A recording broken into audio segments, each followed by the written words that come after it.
Thiago Carpini é o novo técnico do Santos para 2024, para a disputa do Paulista e para o campeonato da Série B. O Santos vai ter um novo treinador, jovem treinador, revelação do Paulista com Água Santa e que subiu com o Juventude na Série B. Tirou o Juventude do Z4, levou até o G4 ao vice-campeonato da Série B e foi para a Série A. Léo Bastos, ex-lateral esquerdo Léo e Elano estão de volta ao clube.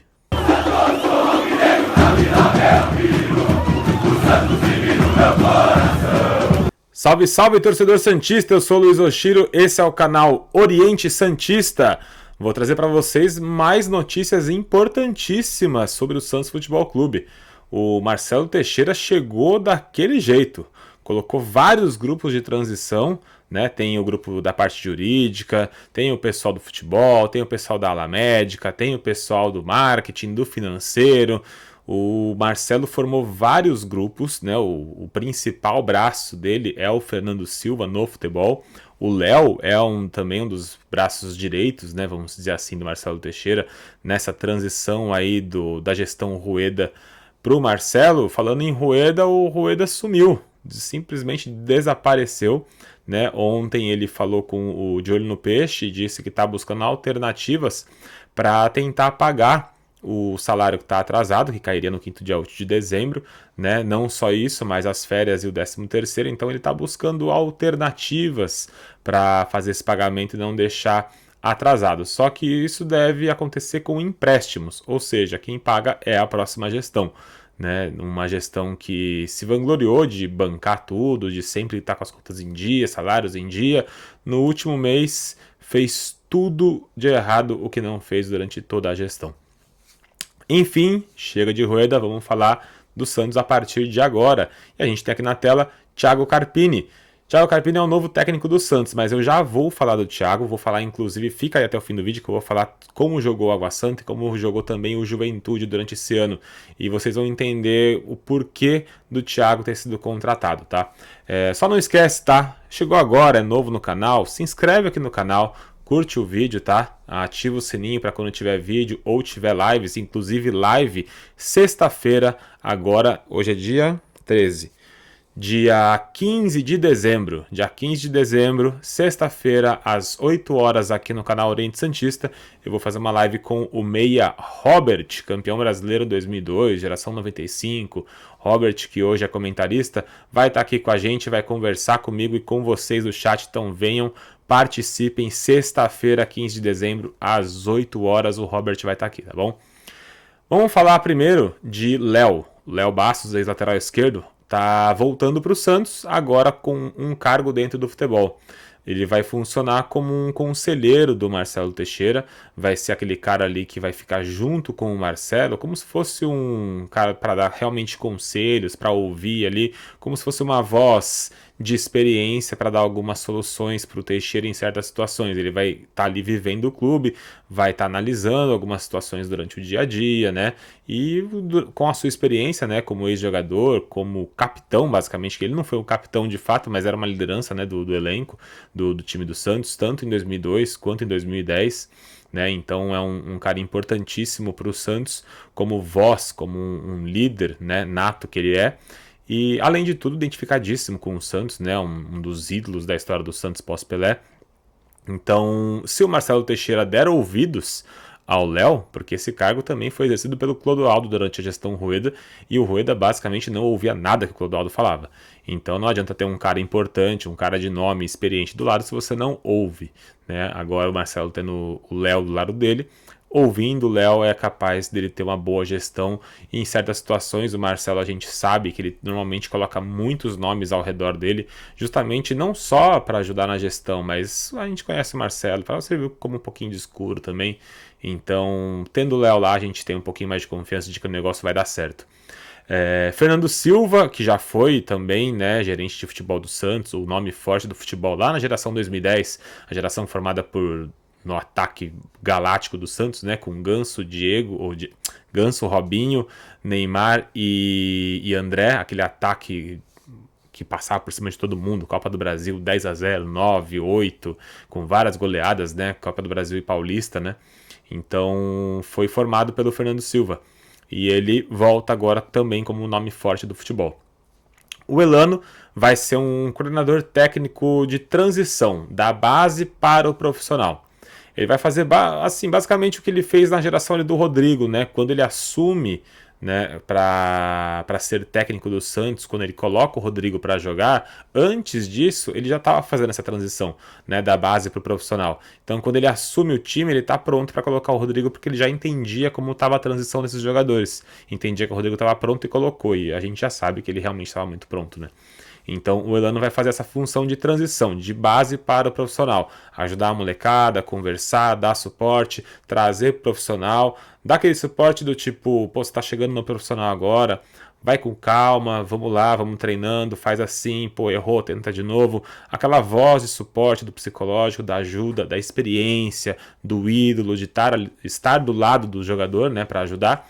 Então a gente entende que também é um ótimo nome que deve entrar agora na gestão com o Marcelo Teixeira. Então Léo, Fernando Silva, Elano, Marcelo Teixeira, nomes conhecidos que estão voltando ao Santos para fazer com que o Santos se reconstrua e volte para a primeira divisão logo nesse primeiro ano, faça uma boa disputa de Paulista, né? A gente confia bastante que com esses nomes que têm identidade, tem conhecimento de futebol, tem experiência, vão construir um Santos melhor para 2024, fazendo com que ele volte logo para a primeira divisão em 2025.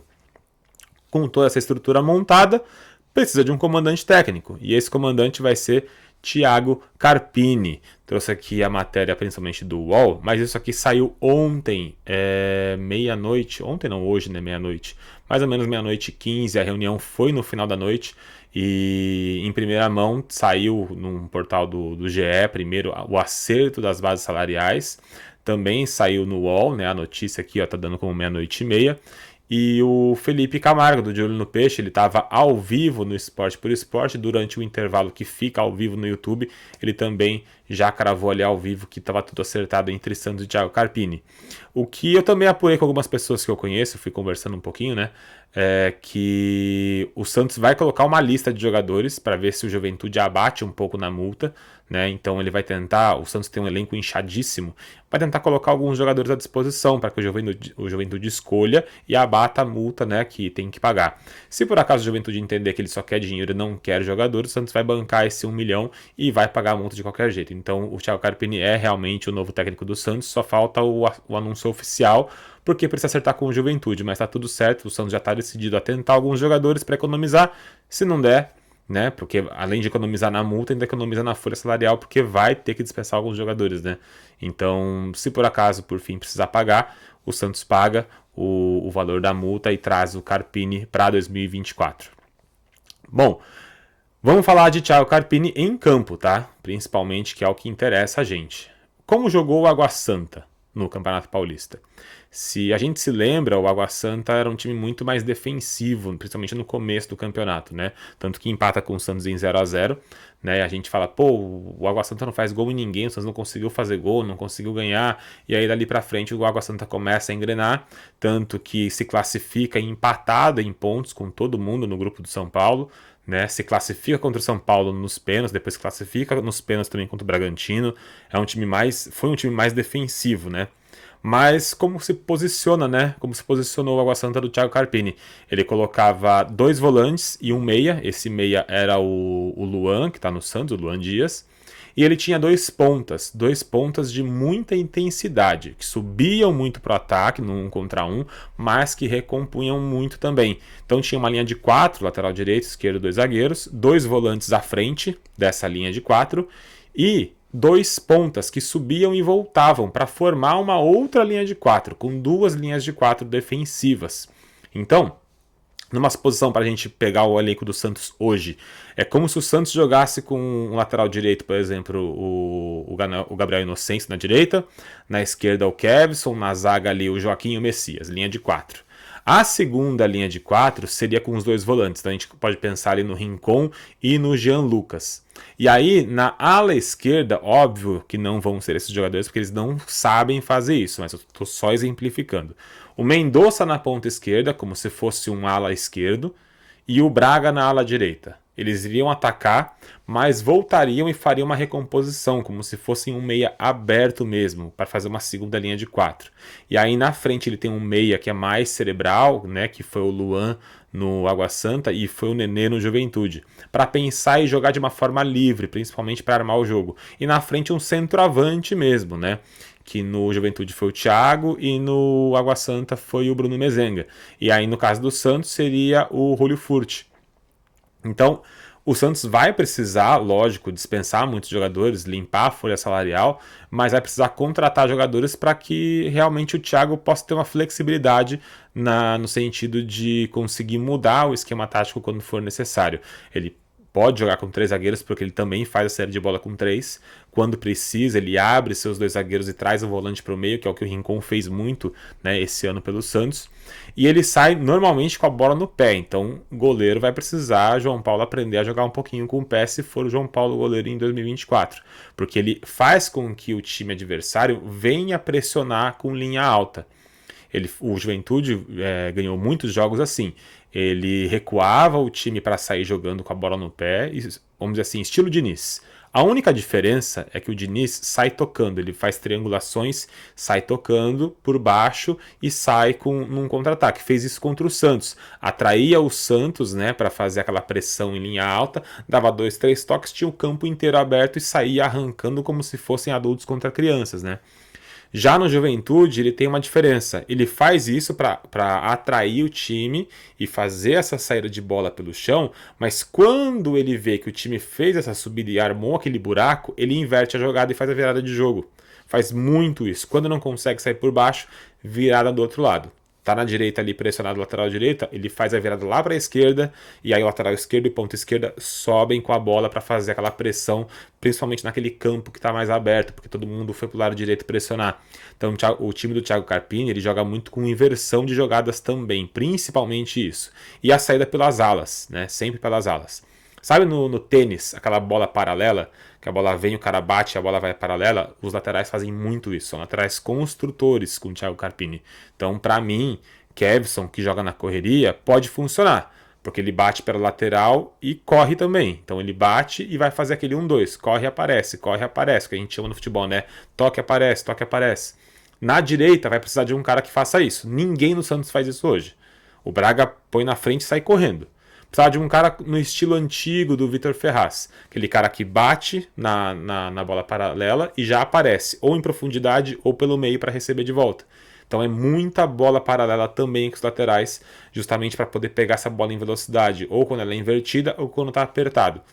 Dificilmente o Carpini joga muito assim de construção pelo meio, aquela posse de bola tipo Diniz, né, de ficar tocando bola pelo meio, tocando bola pelo meio. Normalmente é mais pelas laterais e com inversão. E o meia Nenê no Juventude fez muita diferença com bola parada, principalmente. Ou chutes de fora da área que o Santos não tinha, ou bola parada que o Santos passou a ter depois que chegou o Marcelo Fernandes. Então tinha muita batida de bola de escanteio, falta para a lateral, era sempre bola cruzada com jogada ensaiada, bola no segundo pau para o zagueiro mais alto cabecear, ou bola no primeiro pau quando um cara é mais rápido. Então o Juventude também fez muito gol de bola parada esse ano, justamente com cruzamentos do Nenê. Então o Santos vai jogar de uma forma mista, vamos dizer assim, né? Nem muito defensivo e também não é aquele cara que vai atacar demais. Dependendo da situação de jogo, o próprio time treinado pelo Carpini consegue alternar em algumas situações. Ou ele vai defender para sair numa situação mais reativa, com bolas pelas laterais, bola em velocidade para tentar jogar com o centroavante, ou para ele finalizar, ou para fazer o pivô com quem chega de trás. No Água Santa chegava o Luan, no Juventude chegava o Nenê.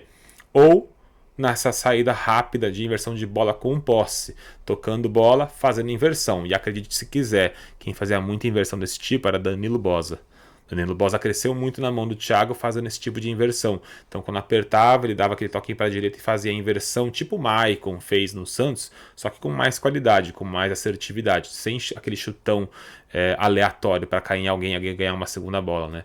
Então é possível que o Carpini queira implantar também esse tipo de jogo no Santos, porque foi o que funcionou na Série B. Né? Então ele conhecendo, principalmente isso, tá? Thiago Carpini jogou esse ano contra todos os times que o Santos vai jogar o ano que vem. Então o Thiago Carpini conhece de todos os 20 clubes, ele conhece pelo menos 12 que permaneceram na Série B. 4 vieram da Série C, que ele não conhece, e nem o Santos, e outros 3 que vieram junto com o Santos, vieram da Série A, e aí os jogadores do Santos conhecem. Então, desses 19 clubes que o Santos enfrenta, só 4 que nem o técnico e nem o Santos conhecem, que vieram da C. Né? O resto ou jogou com os jogadores do Santos na Série A, que são do América, do Curitiba e do Goiás, e o restante o Carpini conhece. Então, pelo menos experiência a gente vai ter aí com o Carpini comandando o Santos esse ano.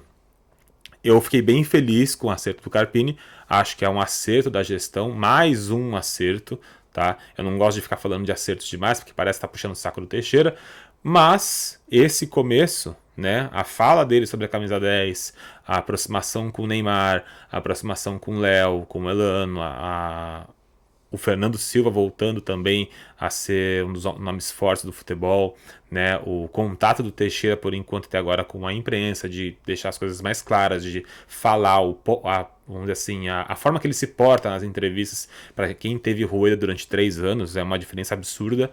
E agora, com a contratação do Thiago Carpini, para mim é muito acerto nesse começo, é muito diferente do que a gente tinha até agora com o Rueda. Esperamos que continue assim e que dê tudo certo também, porque não é porque tá acertando que no fim vai dar liga. Às vezes você contrata um aqui, outro ali e tal, faz aquela coisa que na teoria pode dar certo, mas na prática pode dar errado.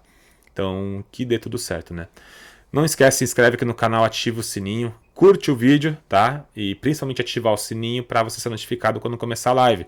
Não esquece, sexta-feira, 15 de dezembro, horário de Brasília, às 8 da noite, vai ter o Meia Robert aqui falando com a gente, tá bom? Então participa bastante aí, manda comentário para poder falar com o Robert, beleza? Um abraço para vocês, tchau, tchau.